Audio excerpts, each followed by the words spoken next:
નમસ્કાર મિત્રો, સ્વાગત છે તમારું સંજુ ક્લાસિક ચેનલમાં। આ વિડીયોમાં આપણે વાત કરવાના છે ઓગસ્ટ મહિનાના મહત્ત્વપૂર્ણ કરંટ અફેર્સ વિશે। આ વિડીયોમાં આપણે ટુ ધી પોઈન્ટ વાત કરવાના છે, એટલે પૂરા વિડીયોમાં ધ્યાનપૂર્વક બન્યા રહેવા નમ્ર વિનંતી છે। તો શરૂ કરીએ આપણે।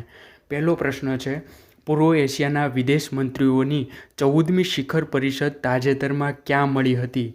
તો જવાબ આવશે વિયન્ટિયાને લાવો પીડીઆર।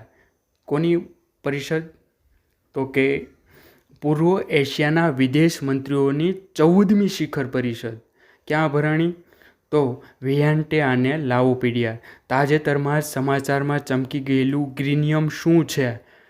સંલગ્ન કૂપન ચૂકવણી પર ગ્રીન બોન્ડ આપનારને થતી બચત છે। તાજેતરમાં જ ભારતના કયા ભાગમાં સંશોધકોને મેગ્નેટોફોસિલ્સ મળ્યા છે? લદ્દાખ। લદ્દાખમાં મેગ્નેટોફોસિલ્સ હાલમાં જ મળી આવેલ છે।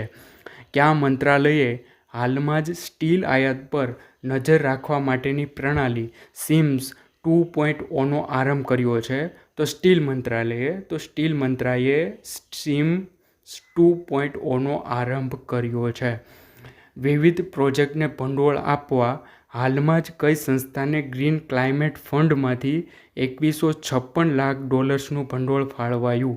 તો એસઆઈડીબીઆઈ બેંકને $2156 લાખ ભંડોળ ફાળવવામાં આવેલું છે। તાજેતરમાં જ કારગિલ વિજય દિવસ તરીકે કયો દિવસ ઉજવાય છે? તો 26 જુલાઈ।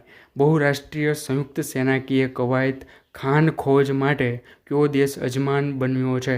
મોંગોલિયા દેશ યજમાન બન્યો છે। તાજેતરમાં જ ભારતે કયા દેશ સાથે ટેકનોલોજી સુરક્ષા બાબતે સમજૂતી પર હસ્તાક્ષર કર્યા? તો બ્રિટન સાથે ટેકનોલોજી સુરક્ષા બાબતે હસ્તાક્ષર કરેલા છે ભારતે, બરાબર? ઓકે। ત્યારબાદ છે, તાજેતરમાં આસામના કયા સ્થળને યુનેસ્કોએ વૈશ્વિક વારસામાં સ્થાન આપ્યું છે? અહોમ કુળના રાજવીઓના દફન વિધિઓના સ્થળ ચરાઈડોમોઈડેમને। ઓકે। ત્યારબાદ આગળ વધીએ આપણે। તાજેતરમાં નિધન થયું એ ગુજરાતના અંશુમાન ગાયક કઈ રમત સાથે સંકળાયેલા છે? આ પ્રશ્ન ઘણી બધી એક્ઝામમાં પૂછાઈ ગયો છે કે ભાઈ અંશુમાન ગાયક કયા ખેલ સાથે સંકળાયેલ છે? તો એ ક્રિકેટ સાથે સંકળાયેલા છે। એમણે ભારત માટે 1975થી 1987 સુધી 40 ટેસ્ટ અને 15 વન ડે મેચ રમ્યા હતા। ઓકે। ત્યારબાદ 78માં સ્વાતંત્ર્ય દિનની રાજ્યકક્ષાની ઉજવણી ક્યાં કરવામાં આવી? તો નડિયાદ, કે જે ખેડા જિલ્લામાં છે, ત્યાં 78માં સ્વાતંત્ર્ય દિનની ઉજવણી કરવામાં આવી અને 3 ઓગસ્ટ ભારતીય અંગદાન દિવસ તરીકે ઉજવાણો। દેશના પહેલા સ્વદેશી સેમિકન્ડક્ટર એસેમ્બલી અને ટેસ્ટિંગ પ્લાન્ટનું ભૂમિપૂજન ક્યાં કરવામાં આવ્યું? તો આસામના મોરીગાંવમાં કરવામાં આવ્યું। તાજેતરમાં નૃત્યાજ્ઞા યામિની કૃષ્ણમૂર્તિનું નિધન થયું। તેઓ કયા નૃત્ય સાથે સંકળાયેલા હતા? તો ભરતનાટ્યમ। આ પ્રશ્ન યાદ રાખજો મિત્રો, કારણ કે આ કયો વ્યક્તિ કઈ નૃત્ય સાથે સંકળાયેલ છે તે પ્રશ્ન અવારનવાર એક્ઝામમાં પૂછાતા રહેતા હોય છે। તાજેતરમાં રાષ્ટ્રપતિ દ્રૌપદી મુર્મુને કયા દેશનું સર્વોચ્ચ નાગરિક સન્માન અપાયું? ફિજીનું સર્વોચ્ચ નાગરિક સન્માન દ્રૌપદી મુર્મુને અપાયું। ઓકે, કે જેનું નામ છે companion of the order of Fiji. એક પેડ માં કે નામ અભિયાન હમણાં શરૂ કરવામાં આવ્યું હતું, કે જે 75માં વન મહોત્સવ 2024 અંતર્ગત શરૂ કરવામાં આવ્યું હતું। તો તેના અંતર્ગત હરિસિદ્ધિ વન બનાવવામાં આવ્યું। ગામ પૂછે તો ગાંધવી, તાલુકો કલ્યાણપુર અને જિલ્લો દેવભૂમિ દ્વારકા આવશે। પ્રથમ વિજ્ઞાન રત્ન પુરસ્કાર માટે કોણે પસંદ કરવામાં આવ્યા? તો દેશના બાયોકેમિસ્ટ ગોવિંદરાજન પદ્મનાભને પ્રથમ વિજ્ઞાન રત્ન પુરસ્કાર માટે પસંદ કરવામાં આવ્યા, બરાબર? દેશનું પહેલું અનાજ એટીએમ ક્યાં ખુલ્યું? તો ઓડિશાની રાજધાની ભુવનેશ્વરમાં પહેલું અનાજ એટીએમ ખોલવામાં આવ્યું છે। થોડા સમય પહેલાં સમાચારોમાં ચમકી ગયેલી પાર્વતી ખીણ પ્રદેશ ક્યાં આવેલો છે? તો હિમાચલ પ્રદેશમાં પાર્વતી ખીણ પ્રદેશ આવેલો છે। હાલમાં જાહેરમાં આવેલી સૌભાગ્ય યોજનાનો પ્રાથમિક મકસદ કયો છે? તો તમામ ઘરોમાં સાર્વત્રિક ધોરણે વીજળી પૂરી પાડવાનો છે. આયુષ્યમાન ભારત હેલ્થ એકાઉન્ટ આભાના 1 કરોડ ટોકન આઈડી થકી તાજેતરમાં કયા રાજ્યે રેકોર્ડ કર્યો? તો ઉત્તર પ્રદેશ. હાલમાં જ લિયોન માસ્ટર્સ ચેસ ચેમ્પિયનશિપ 10મી વાર કોણે જીતી લીધી? વિશ્વનાથ આનંદે. તાજેતરમાં જેમનું નિધન થયું એ ભૂપિન્દર સિંઘ રાવત કઈ રમત સાથે સંકળાયેલા હતા? ફૂટબોલ સાથે સંકળાયેલ ભૂપેન્દર સિંઘ રાવતનું તાજેતરમાં નિધન થયું છે. રાજ્યની યુનિવર્સિટીઓ અને સંસ્થાઓના સંશોધન અને વિકાસ કાર્યોમાં સુધારણા બાબતનો અહેવાલ કઈ સરકારી એજન્સીએ પ્રસિદ્ધ કર્યો? તો નીતિ આયોગે પ્રસિદ્ધ કર્યો. ગ્રામ્ય વિસ્તારોમાં બ્રોડબેન્ડ માટે આઈઆઈટી મુંબઈ દ્વારા વિકસિત વાયરલેસ નેટવર્કને કઈ સંસ્થાએ હાલમાં જ માન્યતા આપી? Electronics engineers institute. વર્ષ 2025ના મેન્સ ક્રિકેટ એશિયા કપનો યજમાન દેશ કયો બનશે? ભારત.